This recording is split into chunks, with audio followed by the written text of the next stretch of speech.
Smoldering MS is a term that we've heard used more and more frequently over the past 18 months. But what does that term actually describe? An international panel of MS experts has published a consensus statement on the definition, biology, and clinical implications of smoldering MS. Joining me is the lead author of that paper, Dr. Antonio Scalfari. Welcome to the podcast, Dr. Scalfari. Thank you, John. I'm very happy to be here. Thank you for inviting me. As I just mentioned, you're the lead author of this paper, but you were actually part of an international panel of 15 MS experts who collaborated on this consensus statement. Before we get to the paper itself, can you talk about the panel of experts that collaborated in this work? Yeah, it was a massive effort, as you can imagine, because, as you say, there were 15 experts very much into the field of MS research. And there was, I must say, this was coordinated by Sanofi, who offer a great support for doing so, and it has to be acknowledged. Very unbiased, great support into the process, which went through organizing several advisory board meetings where all the members discussed the topic and how all the process that then led to the development of the idea of smoldering MS and how to transform this into a publication, a paper. So it was a very challenging but also exciting experience, I must say, facing all other experts. Everyone would have a different expertise in different research field. And it was great because everyone would offer his own or her own insights into what we were discussing. So it was a great learning experience for me and very rewarding at the end. In a clinical trial, participants are recruited, followed, and studied. Results are analyzed, and finally, conclusions are drawn and published for peer review. Drafting a consensus statement is a little different. Can you explain the methodology that your panel used in drafting this consensus statement? Yeah, it's certainly, as you pointed out, is a different methodology compared to a standard clinical trials. And as you pointed out initially, smoldering MS is a broad concept. And what led us to be involved in this project was the lack of clarity. We've been talking about smoldering MS for now a couple of years, but it's always been a vague concept, and people tend to use the term smoldering interchangeably with other terms such as PIRA and so on. So we recognize the necessity of bring clarity. And in order to do the first round of consultation or meeting among us was focused exclusively on deciding which aspect of smoldering MS had to be discussed and in which aspect we had to reach a consensus. And then the second round of meeting were predominantly focused on each specific subject.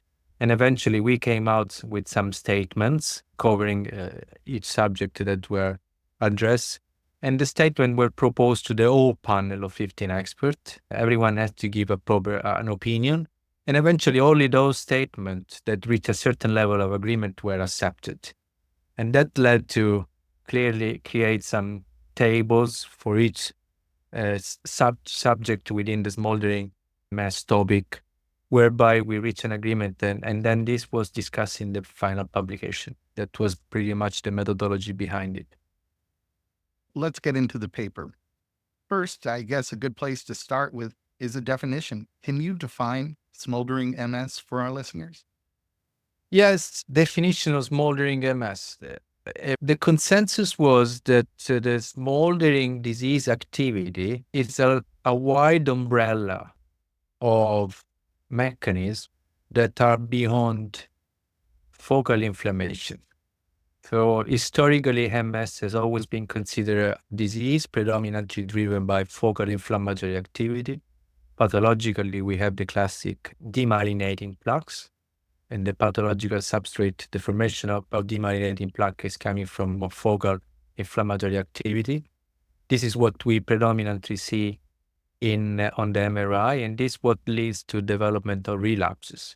So the idea of smoldering MS stems from the frustration over the years among physicians that understood that despite suppressing relapse efficiently with the currently available treatment, people kept deteriorating somehow. So there is an element of progression that goes beyond focal inflammation and relapses, which is seemingly driven by smoldering disease activity. And this is a wider umbrella of clinical manifestation, which is underlined by a wide umbrella of pathological mechanisms, some of which are now known, and some of them are actually remains unknown.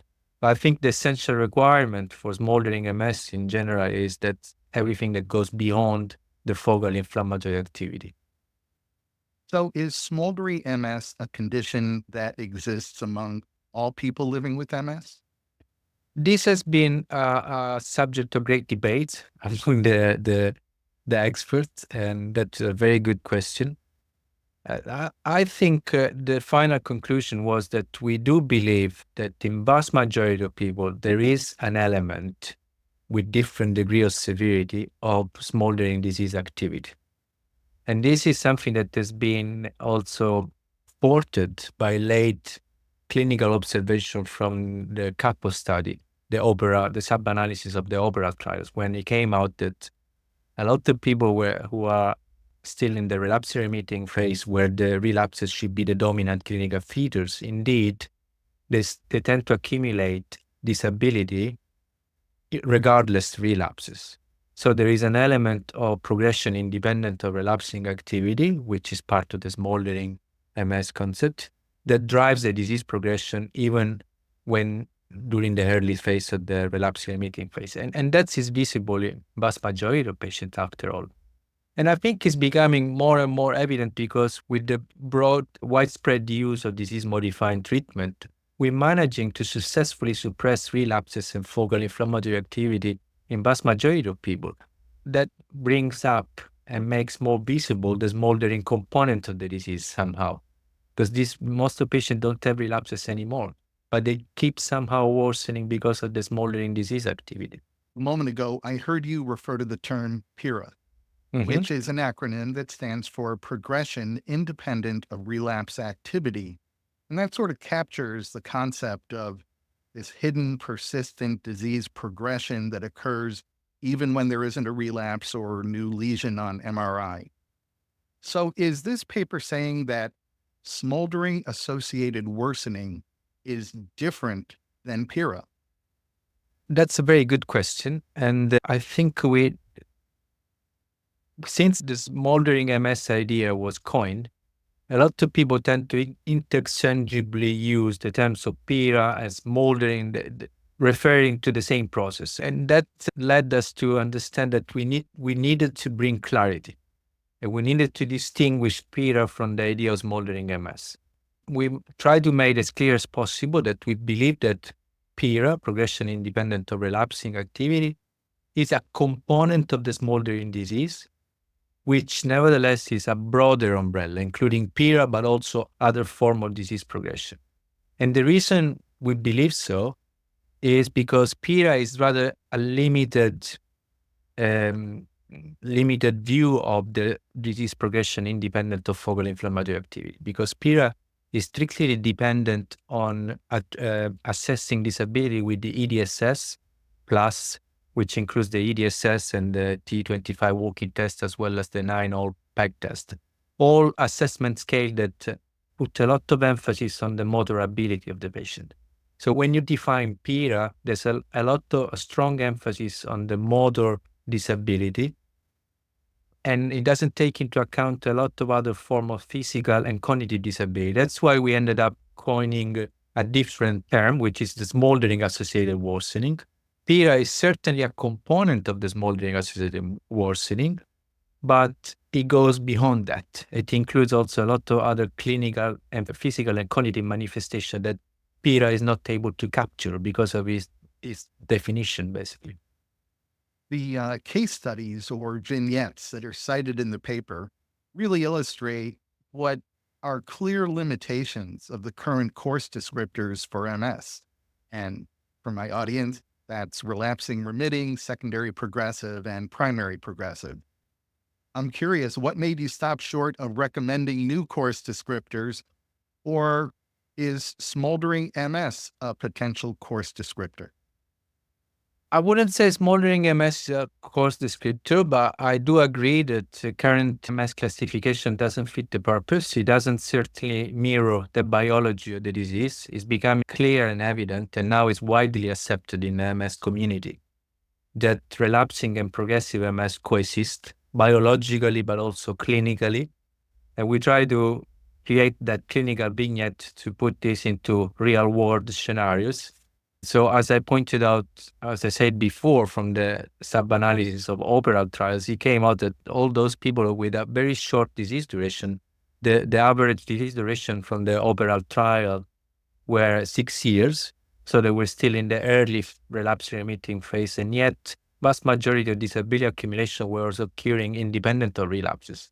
Those were patients that by definition were stable if we look exclusively at inflammatory parameters, where the therapy was being successful. They were not having any relapses, probably they were not having any new activity detected on the MRI, but yet they were worsening somehow. And that highlights the discrepancy, the fact that the current classification is not fit for purpose, because you can't say someone is simply relapse remitting and not progressive. The two biological and clinical components of the disease tend to exist together. Whether smoldering MS is actually a clinical descriptor, I wouldn't say so. We're learning that people don't switch at some point into a progressive disease. The progressive element of the disease has always been there, but perhaps it becomes more and more prominent, that's for sure, over the disease course. And in parallel, the relapsing component of the disease tend to become less. Do we know the cause of smoldering MS? I think to some extent, not to full extent, and I think that's the most exciting part. So there's a lot of work to do to find out what could be the pathological substrate of smoldering MS. And that's what we discuss in the paper. We try to highlight what are the potential candidates. For some pathological substrate, there are very strong supporting evidence. For others, it's purely speculative, so it has to be still studied. I think one is certainly the slowly expanding lesions. It's expression of a chronic inflammatory state. And another big candidate is probably the cortical pathology, so all that focal and global damage that occurs in the gray matter rather than in the white, which appears to be a rather independent process compared to what happened in the white matter with the focal lesions, the demyelinating platform. And seemingly that is probably another important player in the context of smoldering associated worsening. There are certainly other pathological elements that remains unknown, and this is one of the biggest unmet need, finding out those mechanisms that can become then target for future therapy. Aging impacts the immune system in a variety of ways. For example, as people with MS age, they might experience fewer relapses as their immune system is less robust. Inflammation may lessen, neurodegeneration may actually increase. How does aging impact smoldering associated worsening? That's a very good question. We discussed that in the publication, and disentangling the effect, what is related to natural aging from the smoldering associated worsening is often very challenging. Is that challenging from the clinical point of view?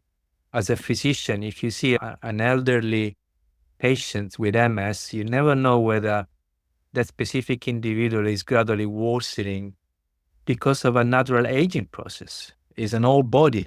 Even if an individual without MS, you're going to see people like start using a walking stick by the time they grow older because they become more and more disabled as a part of the aging process. So understanding what is related to physiological aging and instead of smoldering associated worsening is very challenging. We know that age has a major impact on the disability accumulation in MS. What are the mechanisms, age-related mechanisms that influence smoldering disease remains largely unknown. I think being discussed, obviously, that with increasing age, increase the probability of accumulating vascular comorbidity that can be an additional insult in the brain. But also, as you pointed out, the immune system tends to become older, it becomes less reactive, less inflammatory, and somehow the degenerative process takes over and becomes more prominent. It's a matter of great debate, and it's a great challenging area of research, very exciting in my view, that needs to be further addressed. I guess the big question, certainly from our listeners' point of view, is how might this information that's contained in the consensus statement impact clinical practice? If we're proclaiming that smoldering MS is part of the pathophysiology of multiple sclerosis, what can clinicians do with that information? That's another very good question. Thank you for that. We're not saying, we're trying to give a positive view. The widespread use of disease-modifying treatment that successfully suppress relapses and focal inflammatory lesions has changed dramatically the natural course of the disease. With only few exceptions, in vast majority of cases with the disease-modifying treatment, we managed to make the disease much milder. And that's point number one. We don't deny that. But still, it's not a cure. And it's important to acknowledge that there is yet an unmet therapeutic need, therapeutic targets that are not sufficiently addressed by the disease-modifying treatments. With our paper, we wanted to, as a starting point, to acknowledge the need of further research, okay?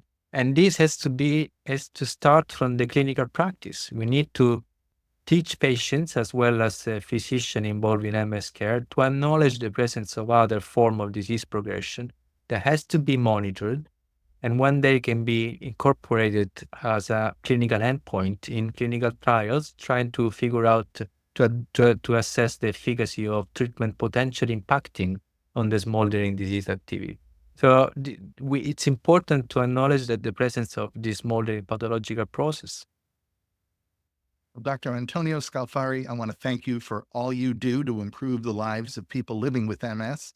And thanks so much for talking with me today. Thank you for having me.